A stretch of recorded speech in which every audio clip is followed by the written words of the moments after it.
Thank you.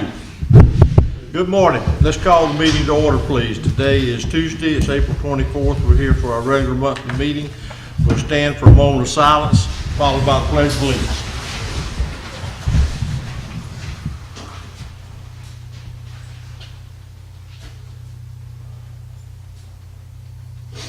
Thank you. I pledge allegiance to the flag of the United States of America and to the republic for which it stands, one nation, under God, indivisible, with liberty and justice for all.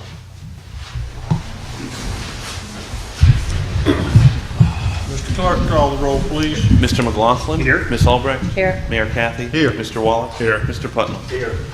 I don't have any comments at this time. Bill, what about you? No, sir. No. No. Everybody's good. All right, moving on. Citizens' comments. Just those of you that have a comment, come to the podium.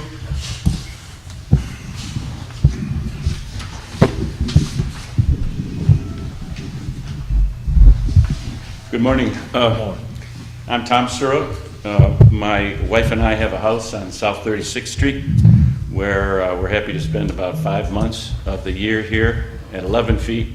We come from 6,300 feet. I met yesterday with Al, showed him a rough draft of a letter to Mel because I wasn't sure really what to do. I've tried a lot of different things. I've tried to move through channels as I thought they worked in the town. All towns are different. I realize you've had a lot of change in personnel. I realize that there's a lot of growth going on right now, and but the problem we have is not being resolved. I wanted to find a way to work with the city for a permanent solution to the problem that we think we have, and Al suggested that I bring the letter and some pictures that so that you can see sort of, that's a recap of really what's been going on over the last year and a half or so. The rough draft of the letter to Mel in front of you is a review of the problem that my wife and I feel that the city has a responsibility to solve. Our yard backs up to the condos on 37th Street. The owner of the inn unit has built a pergola kitchen that comes right up to the fence. There has been no regard for city codes or setbacks. His lighting, the kitchen counter, the sink, and the grill are against the fence, and all conversations, smoke, what have you, flow right into our yard. It's sort of like watching from here up a TV show when he and his friends are using the room, and the only way we can turn it off is by coming into the house. His new room, we feel, has affected our privacy, the ability to enjoy our yard, and the value of our property. We do rent the place in the summer because we're in Colorado all summer, and we've had complaints from our renters that people are always looking into the yard and they feel like they can't be out there sitting in the sun with some privacy. The neighbor has recently, what brought all this to a head, has installed one of those wind-up sun sheets that's like 9 feet high, and that was blowing all over the place in the wind, and now he's stapled up a tarp, a brown tarp that I'm looking at. And we feel this is, he feels that he's doing me a favor, and he feels that I'm infringing on his quality of life. I don't think so. My wife and I feel like we're driving through an intersection, a man runs a red light and hits us, and it should be his responsibility to make it right, not ours. And so I would hope that by bringing this to your attention, Mel and everybody, that we could figure out some way to solve this problem. Thanks. Thank you. I don't know, you have questions? No, I think your letter is, or at least for me, is chronological in your explanation. I might suggest, Bill, did you get this? Yes, sir. Okay. Is it appropriate, I don't know your schedule, but this really seems like something that you and Mr. Seward ought to be able to sit down and see what we're dealing with. Is that Well, what he you came think? in the office last week and spoke with Royce and about the pergola he wishes to build, and he will get his pergola, that's not a problem. And so he dropped this letter off without seeing me in the office, No. or speaking with me. So, That letter hasn't been dropped off yet. That's just a rough well, I got a draft. different letter that's similar to this. Yeah. You had a letter about the thing in the breeze, the sunscreen. you know, Right. And I said that I was gonna try to do something. That was before the tarp came up, and, You know, the tarp is there temporarily until they get the screen thing fixed with some more permanent mounts and everything. And you have to realize that even though you do have a fence between you and your neighbors, there's an unreasonable expectation that you're shielded from what they say. Oh, I don't disagree. If this presentation by him is, if this information is correct, I mean, there seems like there's some issues here. Well, the building department, when I spoke to them about it, says that they don't normally permit pergolas because they're not a structure. It's not enclosed. So the only reason we would permit one is to make sure that you comply with the DEP and the CCCL line, things of that sort. What happens if one is built in any neighborhood like this, doesn't comply with regulations, we have no knowledge, and then we receive knowledge? What normally would happen? Well, it depends on how long it's been there, things of that sort. If you go up and down 36, 37, 38th Street, I say about half the properties have built something without the benefit of getting a permit over the years. And so this is no exception. No question that got put in without a permit. But is it worthy of making them move it? You know, unless you do that to everybody up and down those streets, what's the issue? I'd say when you have a complaint and that person doesn't have a permit, then it needs to be removed. You know, and What's the- you know, with no building permit, electric or plumbing permit, how long has it been there? about a year and a half. I think. mean, What's the I point agree of, what's the with- point of getting a permit? right, It's for the city to make sure you're doing something right and not doing something wrong. And it's all installed correctly, blah, blah, blah, according to the Well- LDR and whatever. So if there's no permit, then obviously they didn't go before Royce or anybody else to get this approved. And it wasn't approved, then there should be steps taken to take care of that problem. Just that simple, as far as I'm concerned. I agree with you, Jerry. And a year and a half, you know, is different, not that it is different, I don't mean it that way, but when people have done this for 8, 9 years ago, that 1 year and a half is recent compares to others. Well, I think it's a case for our new code inspector and Mel to take care of. I wonder if we need to ask the building department to make some changes as to whether they would do permits on these type of structures, more especially if they're having electrical and plumbing come into them. I think it's more of a Florida building code thing than a local thing. Yeah.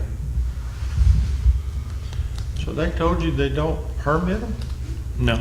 So they can put them where they want to? Well, that, therein lies the problem. If you expect people to do the right thing, that doesn't always happen correctly.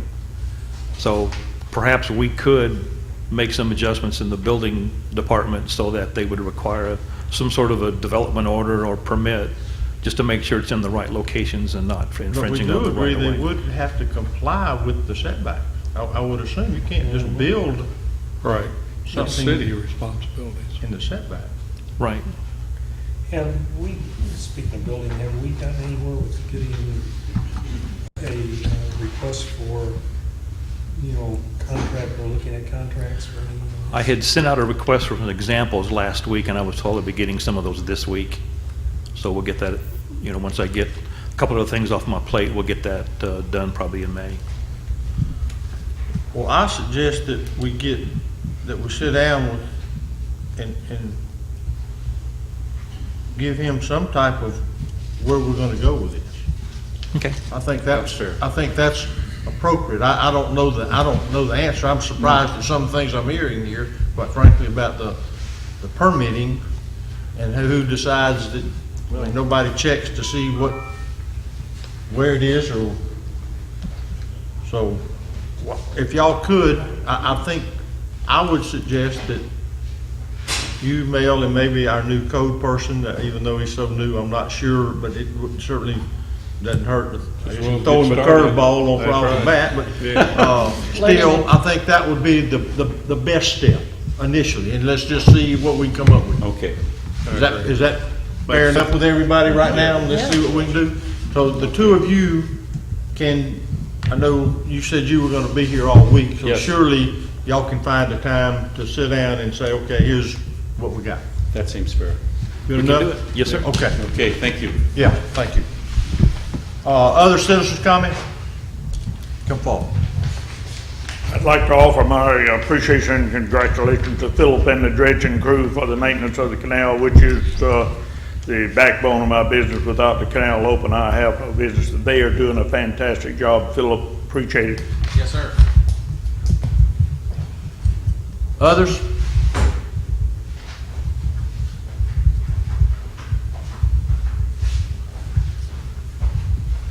Hi, I'm not a citizen of Mexico Beach. I'm wanting to put a business that I understand is a moratorium or something on the, but anyway, I wanted to show you pictures of it. It's a shave ice business, but it's on a building with a deck, and it looks permanent, probably something similar to what's the name of the place? Shubis. Scooby. Shubis. Shuby's, but it's probably more permanent looking than that even. But it's not a snow cones for kids.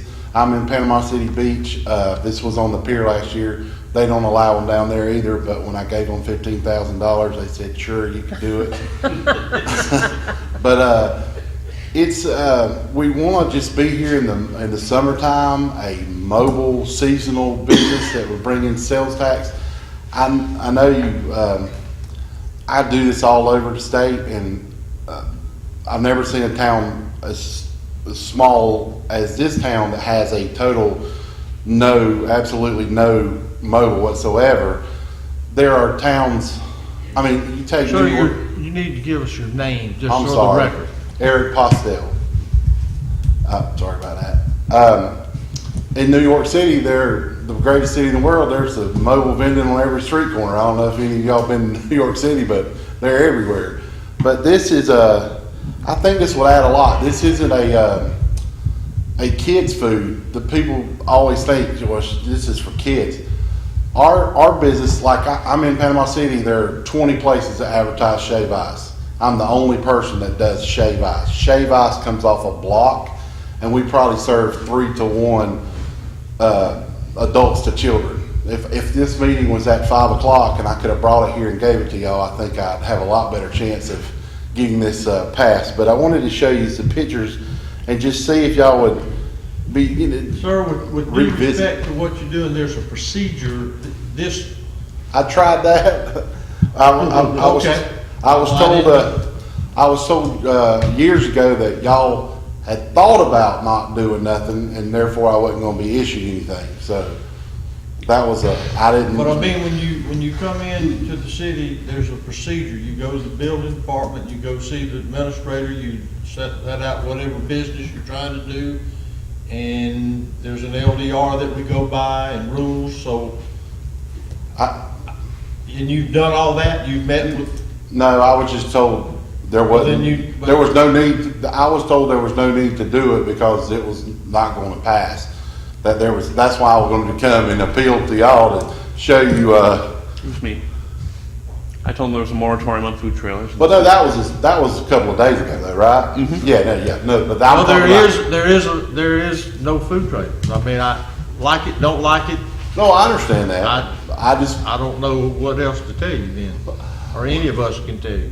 Well, I'd like you to, I guess I'm asking to revisit I'm just wanting to come and set up a business for somebody in Mexico Beach. Okay, but there's a way to do that. This, coming to us isn't the first step.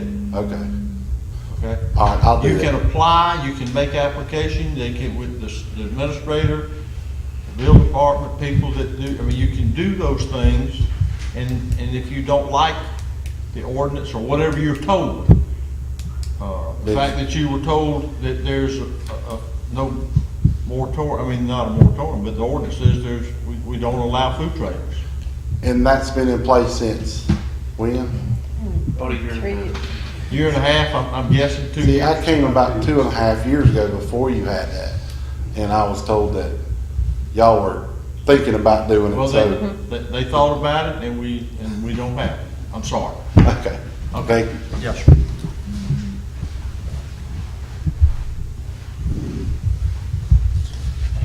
And Yes, ma'am. Thank you. Sleeping switch, Gary. I knew you would. oh, Rex won't go. Oh, Rex gone. Good morning. Debbie Alley, 106 20th Street. I just wanted to tell Philip and all of you how wonderful the park is by City Hall. My grandkids absolutely love it. There is one little problem. Guinea wasps are building nests inside the little areas where you climb the little mountain thing. I've taken 2 of them out, and there's another one in there now. I didn't know if I should spray it when I come up there, if that's okay. No, ma'am, we'll take care of it. I've been just taking my shoe and knocking them down and killing them. But that's dangerous. We'll check it out. Thank you. But it's a wonderful, wonderful park, and they love it. Good deal. Thank you. Appreciate it. Anyone else? Last call. All right. We have, under the consent agenda, we have the April 10th meeting minutes. Do I have a motion to approve? So moved. Second, I have a motion and a second. second. Is there any additions, corrections? Any opposition? Let the record show. Consent agenda meeting 5-0, carried 5-0. Scheduled appearances, planning and zoning.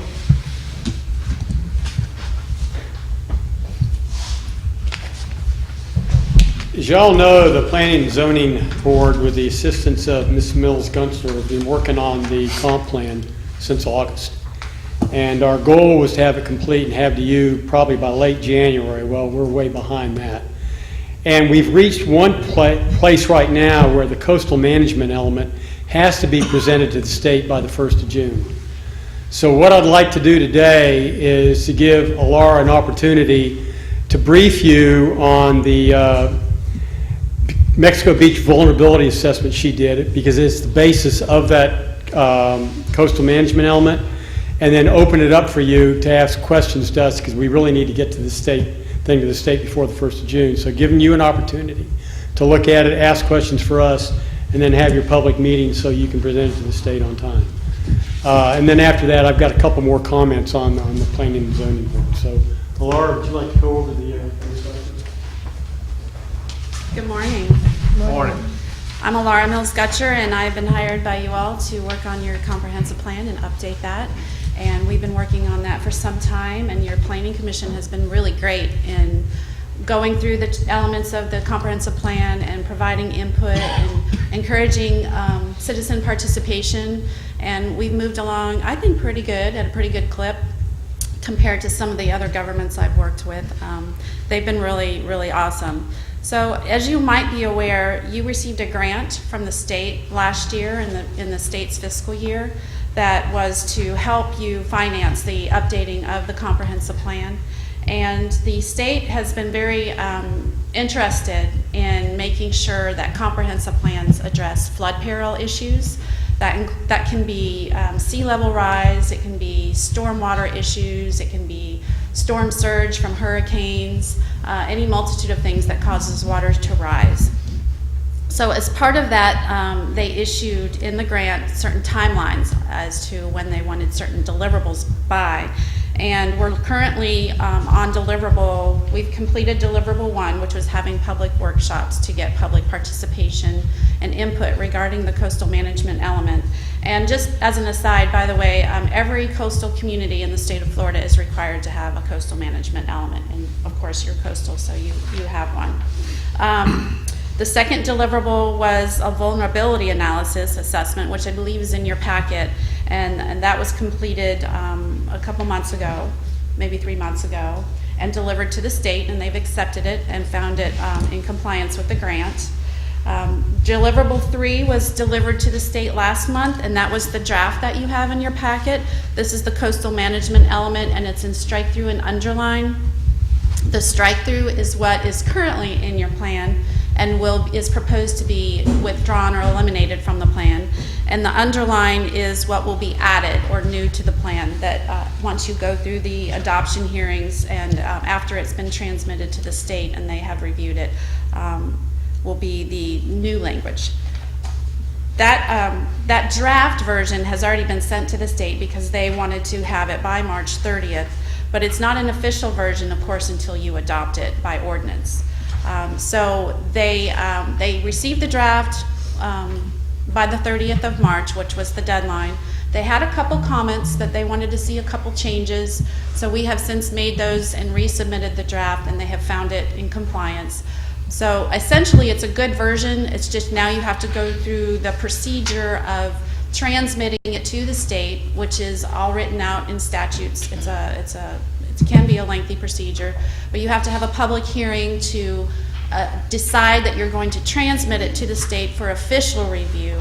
And then once the state reviews it and several other state agencies such as DOT, DEP, the Water Management District, the Regional Planning Council, after they all review it, then it comes back to you and you'll adopt it by ordinance as you see fit. And then, so that is the last deliverable, and that is due by June 1st. So you'll have to transmit that sometime in May. Today, I think we're just going to go over it to make sure you're comfortable with it, and then we can have a hearing next month in May. So the vulnerability analysis is the document that has the date of December 2017 on the front cover. And what this basically goes through is some of the current situations that you have or current issues that you have within the city. And it does some projections. It does have some population projections in there so that you can kind of know how you're going to grow or what the state expects you to grow over the next several years. It also looks at your existing land use categories against your future land use categories. And the difference there is existing is what's actually on the ground today and what the property is being used as. And future land use is what you've assigned it on your future land use map, which you have on the wall over here on your left. So it kind of compares what's going on today and what you expect it to be within the future, which is what your future land use map is. It goes through how many acres each of those categories has. And this is important to know where your residential is in comparison to where your flood perils are. So when I was going through this analysis, I discovered that Mexico Beach is sitting in a pretty good position because your coastal high hazard area is really just along the beach and along the canal. And you should have a map as part of your exhibits that shows a map that shows the coastal high hazard area, and you might look at that map and say, this isn't really telling me anything because there's nothing on the map. And that's because the coastal high hazard area is such a slim line. Where is this map, please? It should be at the talking about at end the of the beginning? vulnerability analysis. There's several maps. Yeah, okay. Storm surge? It should say coastal. Yeah, storm surge would be a good one. This is the really colorful orange and yellow map. That's your storm surge zones. And if you look at the legend, you'll see a blue estimated 4 to 5 feet. That's your coastal high hazard area, and you really can hardly discern it on this map due to the scale of a map. But that really, if you look really, really closely on the west end, you can see a small blue line along the beach. That's the extent of your coastal high hazard area, and that's what the state tells you. And you can't, I mean, it's so small, you can hardly see it here. You see a little bit here, just before the green, and there's a little bit along the canal. But that's really where the state wants you to examine where your development is occurring, because that's the most vulnerable area of your city. But because it's on the beach and you don't have that kind of development on that close to the water, your really only concern would be along the canal, and again, along the canal, it's pretty slim. So those would be the areas you'd want to really pay attention to in development in the future. And then Also, as your western area that's currently vacant develops, you'll want to make sure that you'll have some protection measures over there for especially the residential development, because they're concerned about hurricane evacuation times. The residential Are you development on talking that. now about Bonfire Beach? Yes. Okay. Yep. So the green area would be more susceptible to the yellow area, and the red area is the highest elevation, if that makes sense. So also, the other thing that we looked at here is there is some storm surge data and sea level rise data that is collected at Apalachicola and Panama City. Those are the two closest locations. And it does project kind of what will happen in the future. And within the next 100 years, which is something that the state is kind of a timeline the state wants you to look at, within the next 100 years, you're not expected to rise that high here in Mexico Beach. I think you're high enough. I think Panama City has a similar situation where the sea level rise isn't expected to affect you greatly. I think very small amount, less than a foot over the next 100 years. So again, if you were in a low-lying area and the sea level rise was going to affect you more greatly, you would want to pay attention to those areas of your city and how it's developed. But you really don't have a big, yep, there you go. You don't really have a big problem there. So you see the 6-foot range is the red. That would be where it would be potentially the highest level rise over the next 100 years. And you must have a very low area back over in there, and that's why it's I think you might have some stormwater issues that you've got identified in your stormwater management plan over there too. So that would be where you'd want to, and that's actually outside of the city limits right now, so until you annex it, it's Bay County's concern. So, you know, after we took in all of this data and we had it analyzed in the vulnerability analysis, that's where the policies came from and were catered to in the coastal management element that you have in the red line, the strike through and underline version. So the amendments to the coastal management area element reflect those findings in the vulnerability analysis. It looks like a lot of change, but some of it is just updating. Also, every 7 years, you're supposed to review your comprehensive plan against changes in the statutory requirements, because as we know, the legislature is constantly changing the Florida statutes. Every session, there's some sort of change. So over the past 7 years, I kind of looked at that and found what you needed to change based on the legislative changes at the state level, because you do have to be consistent with the state statutes. You can't be contrary to what that requires. So some of these changes are based on those findings. Some of these changes are based on the vulnerability analysis, and some of them were based on public input that came through during the workshops. So I wanted to bring this forward to you and kind of go over it a little bit, have any questions that you may have, and then next month it should come back to you in a public hearing so that you can vote or decide not to vote to send it to the state for review, and then they review it in their period. It's usually 30 or 60 days, and then it will come back to you, and then you'll adopt it by ordinance if you so choose. And of course, when you have that public hearing, we'll be here too to answer any questions. Yes. You're probably gonna have, because this is our expert.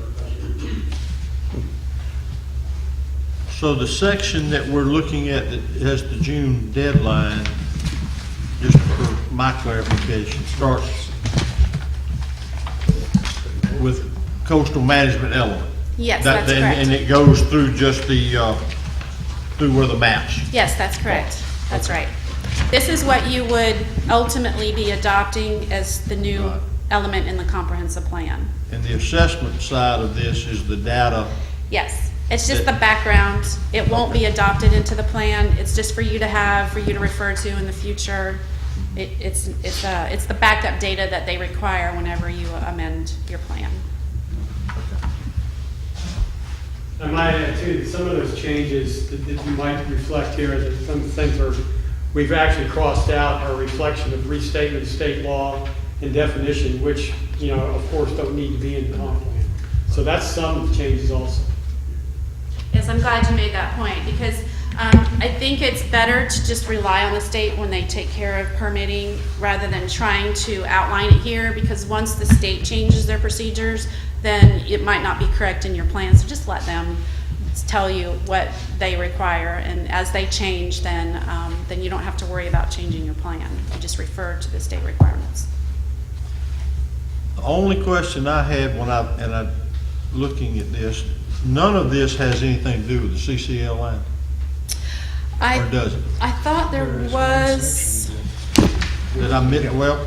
on maybe then I page missed it. 5-2, policy 515 would be the new number. Part A, not the stricken through Part A, but the Part A, the city shall require that the coastal construction control line be surveyed and clearly marked on site as part of the development of of any structures along the Gulf of Mexico or the Gulf Beach. Do you see that? I do. Okay. I do.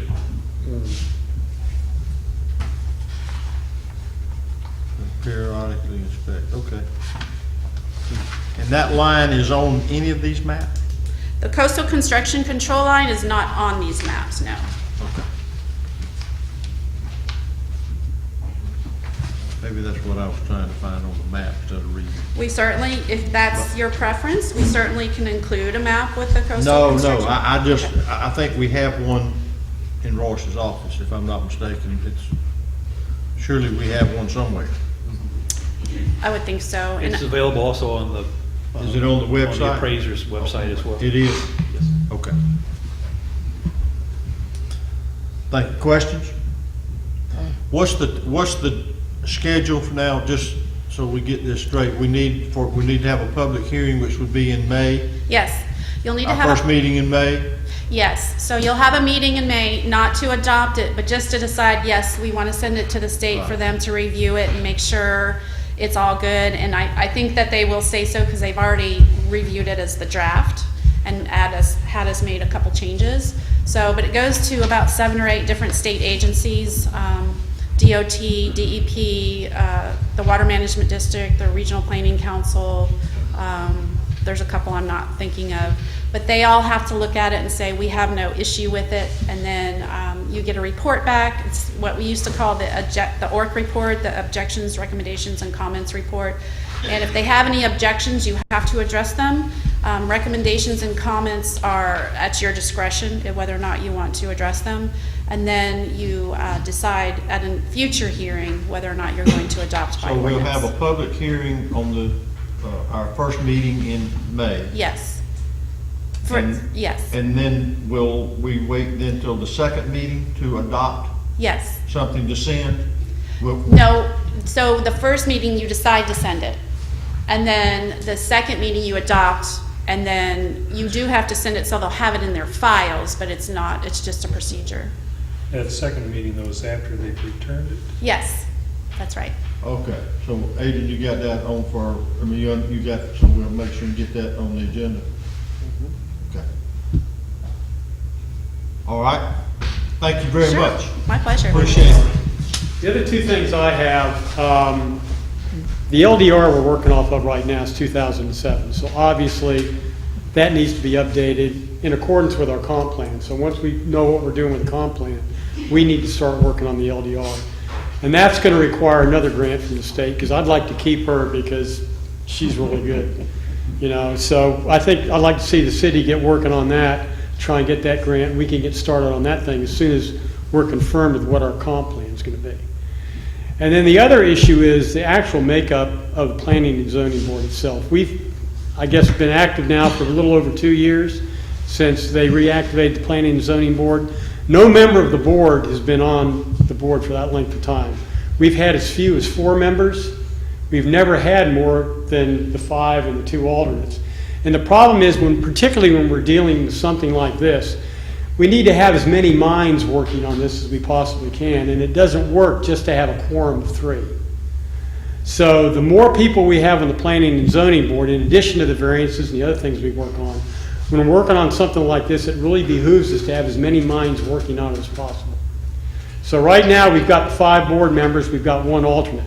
And I don't know what you can do, if anything, or anybody can do anything about trying to get more people interested in serving on the planning and zoning board, because I've gone to all my friends, other board members like Bill have gone to his friends, and, you know, somebody will come on and they'll be there for 2 months, because we have a changeover, like every 4 or 5 months, we have somebody new. I've been there the longest, and I've been on the board just a little over probably 18 months. Bill's next, and he's been there probably maybe 16 or 17. So there is a learning curve. And it behooves us to have somebody there that's got some experience, but we need as many people as possible. Because even if they're not voting on it, if they're sitting as an alternate, they get that experience. So again, I'm just throwing that out there. I don't know if there's anything you can do about it, but we definitely need, you know, some help on the planning and zoning board. And I realize it's a volunteer position. We get somebody on that works full-time. It's not convenient for them to come to some meetings because they're working, but it's just something that we need to address because we definitely need some people. Jim, do you think if the board, I don't actually know what creates the planning and zoning board, what document? Is it just by ordinance? The LDRs. The LDR, does it state specific number of members? It does. It does. It does. 5 plus 2. And I mean, 5 plus 2 is fine as long as we've got people that are interested in serving. We just seem to have problems getting them. And that's an age-old problem. Yeah. But we certainly want to thank you and those others that take, this is tedious work and time consuming. Thank you. I don't know either. I don't have a suggestion to that other than, I mean, I know that in the past Mel's talked about it, you know, in the newsletter that's sent out, you know, and it's on the website and all that Yeah, other stuff. And I don't know if you guys could do something, you know, like one meeting every other month or something, mention it, but we definitely could use some more people interested in it. is everything filled now? We have both alternates? We have one alternate open. We just filled that other slot just a couple of weeks ago, so we've had 5 up until a couple of weeks ago. Now we've got 6. Well, we can certainly do that. We can certainly keep it in the forefront, whether it be in our newsletter, our little water thing. We can make a note of it in our meeting agenda packet to encourage, you know, just, a lot of people pick up a packet or they come here and that's the only thing I can think of. Okay, well, I appreciate, you know, you guys pay some attention to it. Thank you. Thank you. Dewberry.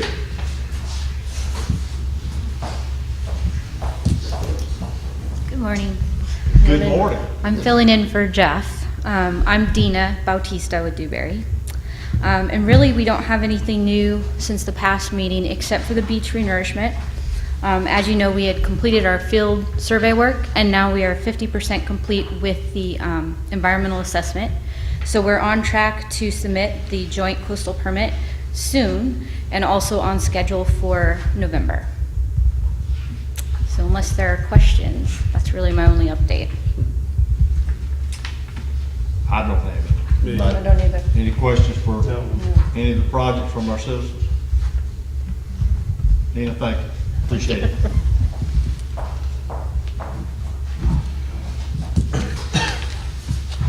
All right, next is the first reading of ordinance 692. Sorry, that's the type. What's the second thing? I was gonna say, I thought we just read that last time. Okay. So that's, Both of them are second.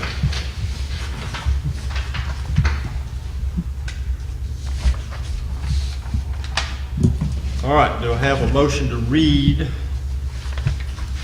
ordinance 692? Title only? We have a motion and a second? Second. Okay, Linda, you second, all right. Any opposition to reading? Please do so. Ordinance number 692, an ordinance of the City Council of the City of Mexico Beach, Florida, amending the appropriation of funds of the budget for the fiscal year 2017-2018 for the purpose of providing funds for the general fund and creating a fire fund and providing an effective date. Is there a motion for adoption? So moved.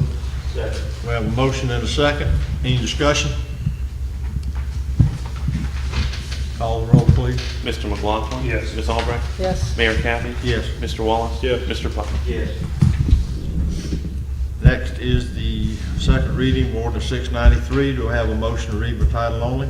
So moved. Have a motion and a second. Any opposition to reading? Again, please read.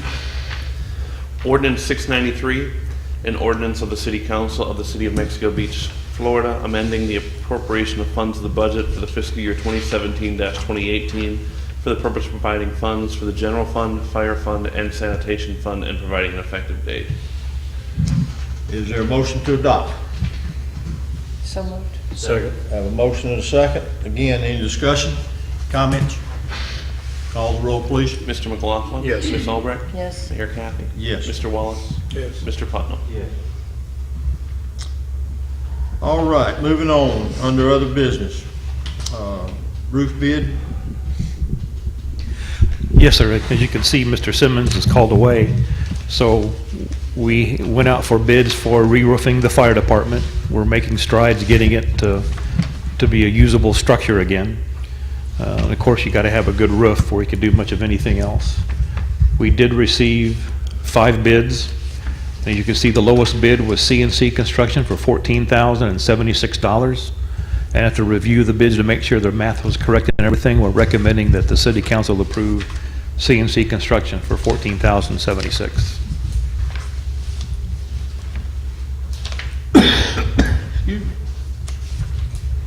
all right. Everyone has heard that, or we have a motion to accept the bid? So moved. Second. Motion and a second. Any discussion?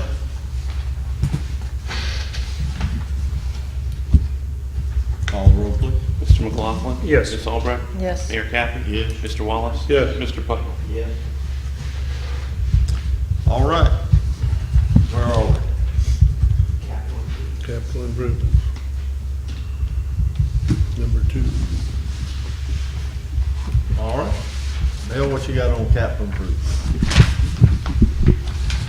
Well, as you know, we're on the downhill slide of getting our comprehensive plan done, and we thought that having an updated schedule of our capital improvements plan would be appropriate because that's part of the plan. So we went through our plan and updated some things. We included some things that weren't previously included in the other one from 2 years ago. So we think we pretty much got a lot of things in here we didn't have before that will help the public understand what our capital improvement needs are. Of course, the biggest one is always the Public Works Department because their projects always cost a lot of money. And you can see over a period of 5 years, we have in there about a $13 million $13,800,000 price tag. But of course, that includes things like the new concrete pier for $7.4 million. It includes, the alternate water source for $1.5 million. So a lot of items are broken up in different years, so it's not paying in one particular year. I love the stormwater we got in there, our multi-year projects for maintenance of our water towers and our water storage. It's broken down by year, so it's not one particular expenditure.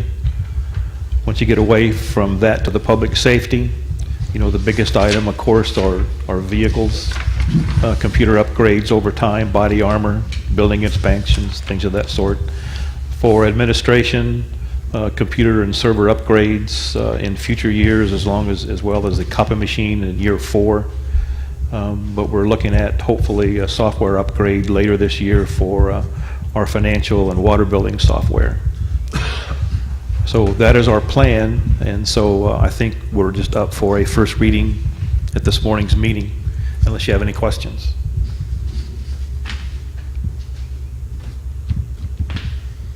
Questions?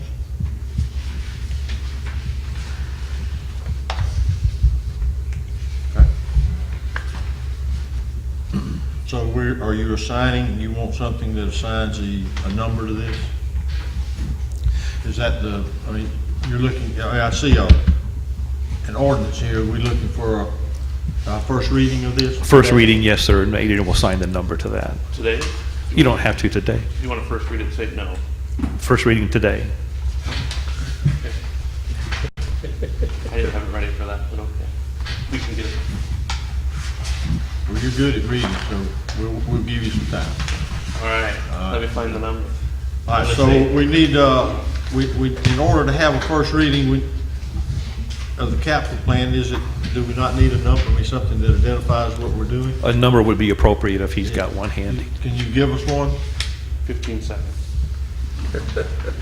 Tell us, a weird number. 694? I think so. I'm just trying to confirm that we didn't do one last meeting.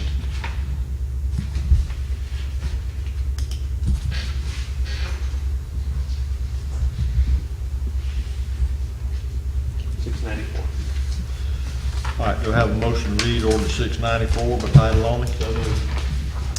We have a motion, we have a second, Any opposition to reading?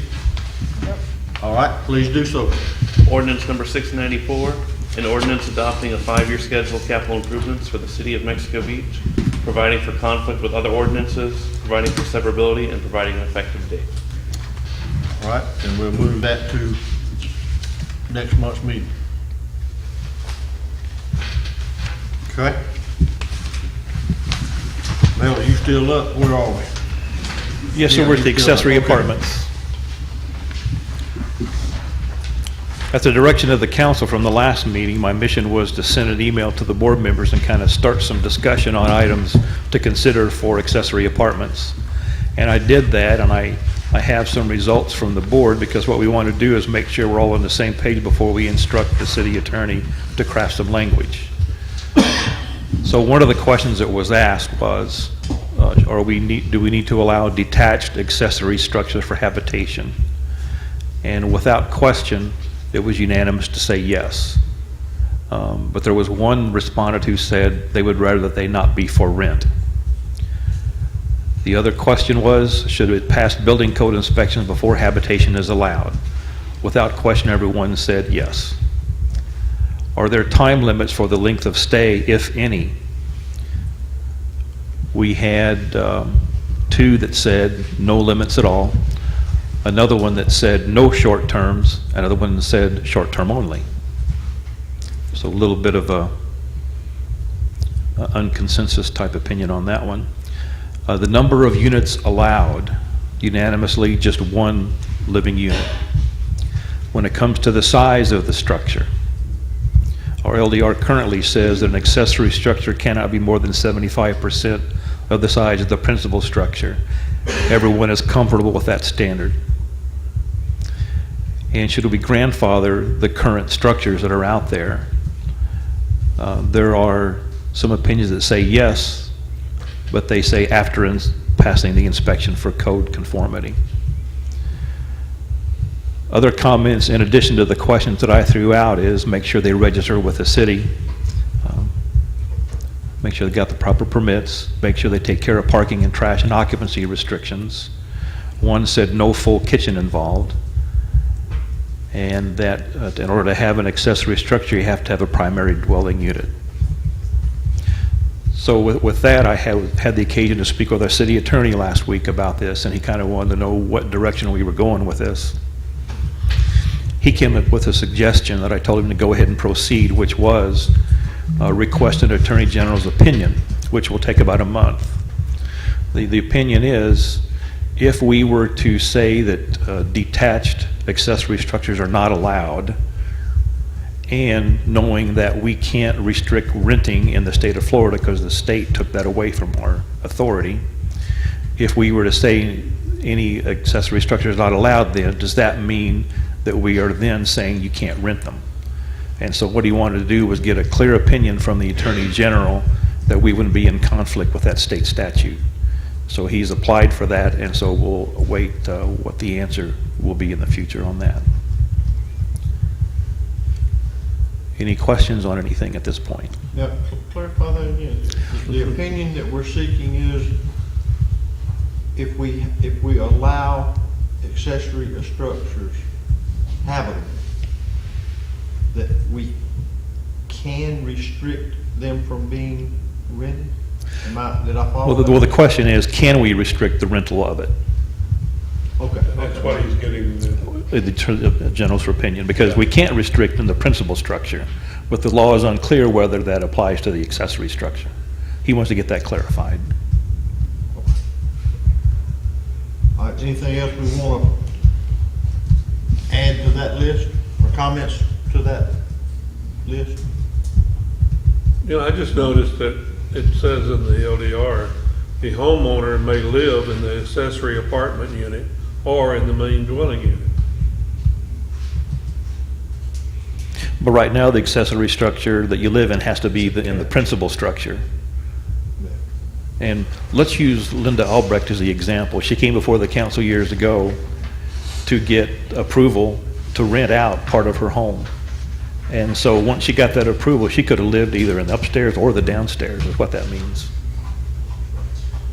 Not a detached, Jerry, it is not a detached accessory Oh, apartment. well,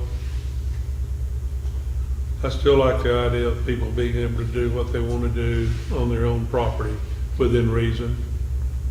And I'm not opposed to taking the situation with whoever is set up right now and renting up to this point, okay.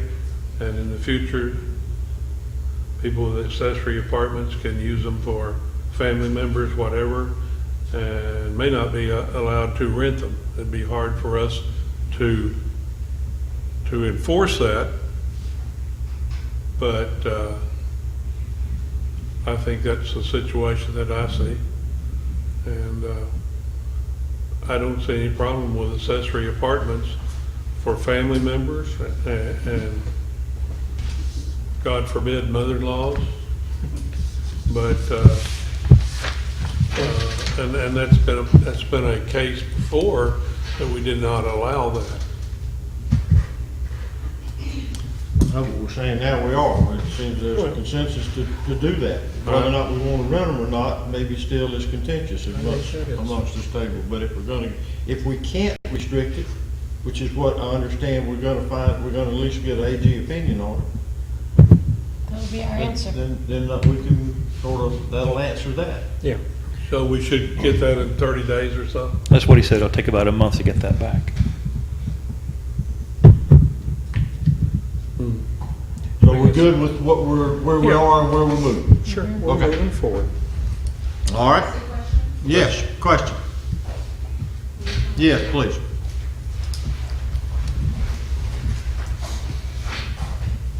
Tina Castro, 408 7th. I'm glad the land planner's here because I'm trying to understand, one agenda, we call it accessory structures. The next agenda, now we're calling it apartments. There is clearly a difference in the law between a habitable guest quarters that does not contain living space, kitchen, any of that, and a full accessory apartment. And so what are we talking about? Because if you, and feel free to jump in anytime, if you talk about accessory apartments, then you're taking a property, that property has to be zoned multi-dwelling property, that's my understanding. So then you would automatically exclude low-density residential. I think that's the only zoning in the city that is not multifamily. Ours are not dwelling units. So I would just like some clarification on the council. What do you mean exactly? What are we talking about? I heard you say one person said no kitchen. I mean, there are areas in the city that would be perfectly fine zoned in that category. And I think you're following what I'm saying, Mel. So I was just wanted some clarification. And I know in Ms. Albrecht's situation, she didn't come to the council to get approval for renting it. She came to the council to get approval for having an accessory apartment, because all of those, even today, they require council approval. So anyways, that's just my question. I just want to know, what are we talking about? Because that makes a big difference. Thank you. Mr. Mayor? Yeah. May I just? Yeah, My answer from my point of view, and I kind of. Speak up. Sorry. My answer from my point of view, and I've kind of pushed for this, I don't think we're there to have an answer for that quite yet. We're in the very beginning stages. We just started looking officially at this. We're looking for some information back from the Attorney General. The question I think you've asked is probably good, but I think that's one that'll have to be answered further down the line for me. I don't feel comfortable answering it right now until I get a little more information of where we all want to go. All right. Anybody else? Any other comments? I don't have any problems with kitchens in the accessory apartments. If we're going to allow one such apartment, because most of the people are going to run into the problem of not having the available space in the first place. If you notice, the newer homes that are being built are pretty much right, real close to the available space that they can have, period. And I still think, you know, if I've got to take care of my mother-in-law, I'd prefer that she cook in her own kitchen. The other way on, I agree with you, Jerry, because the other side of that, if something, as I get older and I need to be taken care of, the potential is I could have my child in my house, I could move to accessory apartment. Well, yeah, I've already been told by my family, I've got to worry about myself, that they're not going to take care of it. So, Okay, any other comments? All right. You good? Everybody good? We're moving on. Yes. so we haven't decided anything, but we've got a lot of ideas floating around Yeah, we have. that are progressive. We're progressive. I don't, Are you satisfied with that? Huh? You need to talk some more about it. no, I'm done. Okay. All right, miscellaneous? Have any miscellaneous?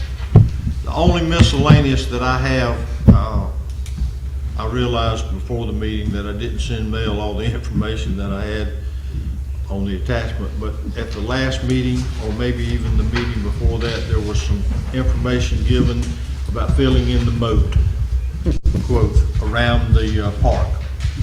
I met with Clayton Studstill and Dan Garlick. We just sat out there on the site. They kicked around some ideas. They have an environmental company and deal a lot in permitting.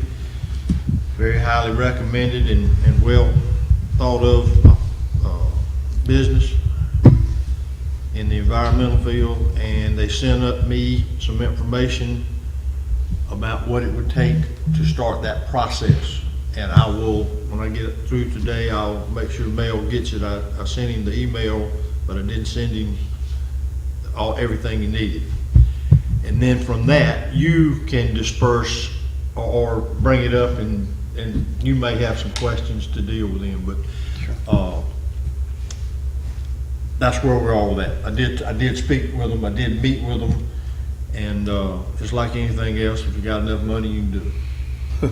You got enough money, it's feasible. But I mean, it might be something that we want to look at versus if the price that, like I say, I like the bridge idea too, but I'm not sure that that would be better spent doing I agree. I something mean, if we else. could fill But it at least in. we'll have something for Mel to present to us or talk to them about. So that did happen.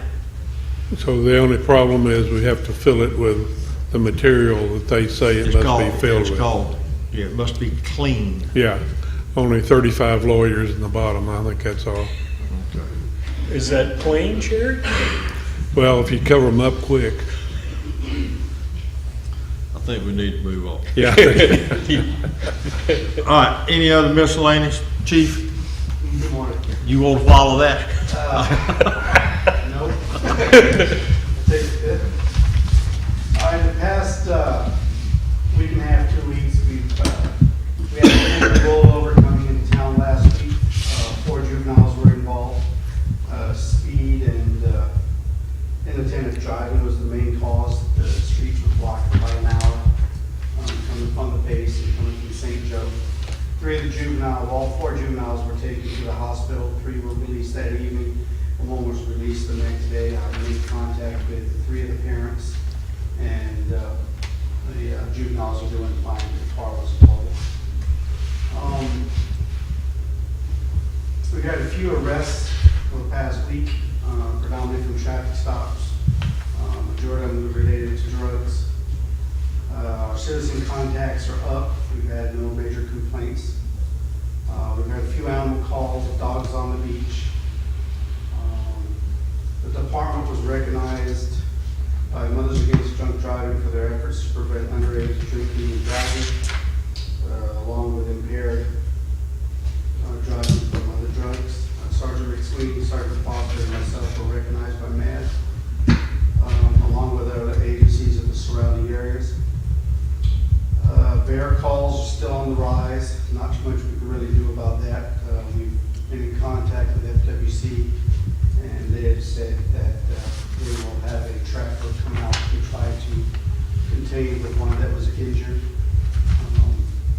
Mary's Cafe around that particular area.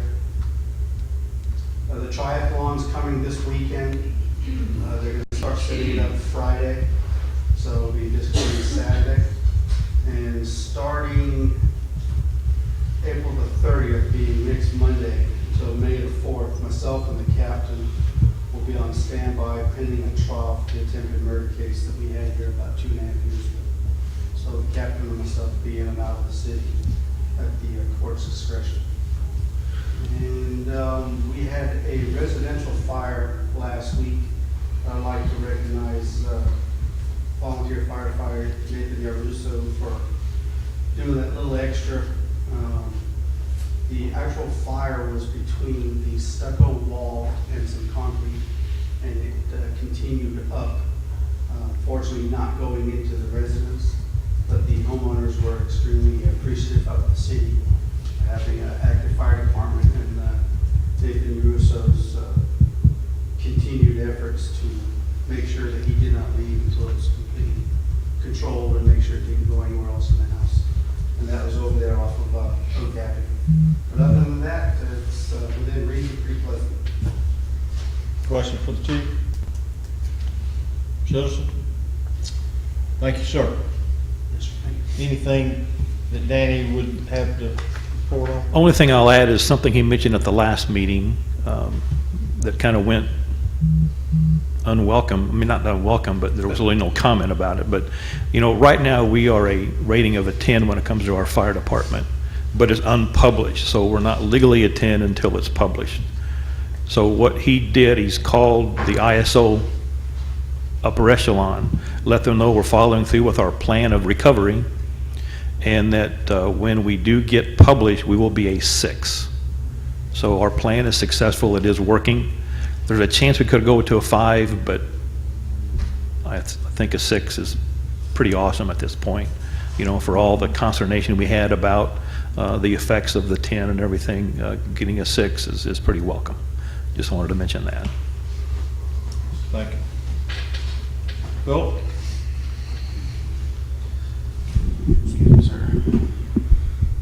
Just a few things.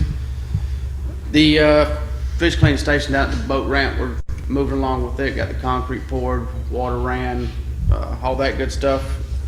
We hope to be completely finished with that project within 2 weeks, 2.5 weeks, barring any, as you guys know, any crazy event that might pull us away. But it's moving along pretty good. 36th Street project is scheduled to let in August, I believe it was. I don't know why I'm looking at you. I'm just, yeah. The, our part, which is we have to relocate our water and sewer line for that area. The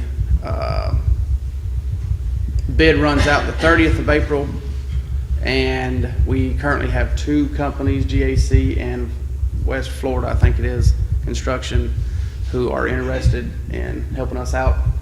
We do have that budgeted, that project budgeted. So hopefully we'll get that knocked out and move forward with the 36th Street Bridge project, replacement project. Water tower and the ground storage tank. I'm going to be sending everybody on the council pictures of our tower and tank. And I would encourage, if you guys get the time, to come to the yard and meet with me if you would, so we can put eyes on it together. Pictures are great and all, but they don't really, I'm not going to climb to the top of that joker. I just can't do it. But I would love for you guys to come out here and take a look at it with me, and we can go over the issues that we have with our tower and our tank, so that you guys can understand what we'll be asking for during budget time. Beyond that, I don't have anything else for updates. If anybody has any questions, I'd be happy to answer them. The bridge, when are they supposed to start working on the bridge? The project's gonna let in August. So we're just a year behind, that's all. Right on track. No, we were talking last year about them starting in January, but, I mean, I guess we should be happy that they're going to do it in the first place. I would be. So I'll keep my mouth shut about what I thought about that. The paving of the temporary road, is that part of the bid or is that a separate bid? Anybody know that? They're supposed to pave the road through the boat trailer parking lot and come in there on 36th Street. Should be part of the same Is bid. that part of the, have you seen the bid package? Has anybody seen it? Have you seen it, Nick? I have not, but I can look into it, get an answer. Seems like it would be. Well, that has to be done before anything else is Well, I was done. gonna say, that's gonna require, that should be, I didn't know if they were gonna do that sooner or if that was gonna be part of it. I'd like to know how they're gonna bid that. Because when we say gonna start in August, Yeah. Well, they need to have that done before that road's gotta be open see what you can find out. I'd appreciate it. for the people to be able to get out. Any questions for Public Works? Did we get highway approval for the paving at the canal, the division? The issue right now with the permitting at the canal, I talked with Jeff about this yesterday, is DEP is currently concerned of the length of the retention pond area. Worst case scenario, Jeff said that we'll have to go in and shorten it up. But that's gonna reduce the amount of runoff that we can treat. So we might have to look at something else, but right now, no, the permitting isn't finished for that. What about 33rd Street? The issue we're still trying to work out over there is waiting on DEP is where the walkover currently exists and have to be pushed back, which is gonna affect the dune and all that good stuff in the area of the retention pond over there as well. But Jeff said there shouldn't be any issue with finishing that one out and getting it completed. And we did resubmit revised drawings for that. So Right. We expected. Well, that house is obviously inside the CCL line. Oh, yes, sir. So they gave a permit for the house. Surely they're gonna give us a permit to put a road to it. We have no reason to believe that they will not. But I do know that working with the DEP, nothing's ever easy. Or Right. makes sense for the most part. We really didn't say that, did we? I did. I didn't, but that's what I thought. Yeah, so we do have money to pave the rest of the area there on the canal. I don't know what it's gonna cost. I thought we had enough money left from that project to pave that. It's coming out of the paving maintenance fund. We have the money wherever you would like to take the money and however much it's gonna cost at the time. We are too far ahead, we need to know what it costs first. Nothing is budgeted, but it's still there. It's getting a lot of use since we've done this. I've been there nearly every day, and there's always 8 or 10 cars there and people running everywhere. So I think it would be money well spent. Okay, I'm done. Well, I didn't have a report until 2 minutes before the meeting. MVRA completed their latest round of reef deployment for $146,000. They received a $60,000 grant and will be dropping a check off today for the remaining $86,000. So that'll be a budget amendment coming down. It'll cost us nothing, but just so you're aware that's coming. And that's all I have. Good. Okay. Any questions for Clark? Mel? Sorry. It's okay. I had too much today anyway. Only thing I had is concerning the alternate water source grant. As you know, we had obtained permission from the owners at Wallace Pump to do test wells on their property. At the time, they were unsure whether they'd be willing to lease or have us purchase a piece of that property for that well on a permanent basis. Now that things are getting real in that we've done some testing and on the things, the question was given to them, would you be willing to sell us a parcel or a piece of that property? And the answer is no, they're not willing to sell it, they just want to lease it. But I don't think that the grant would allow a lease. I think the grant would want a more permanent solution to that property. And so that may cause a little bit of trouble. You mean even if we had an extended lease? We don't definitely know the answer, but that's a question we'll have to get answered before we move forward. But, you know, we'd like to think ahead of the curve as opposed to being reactionary.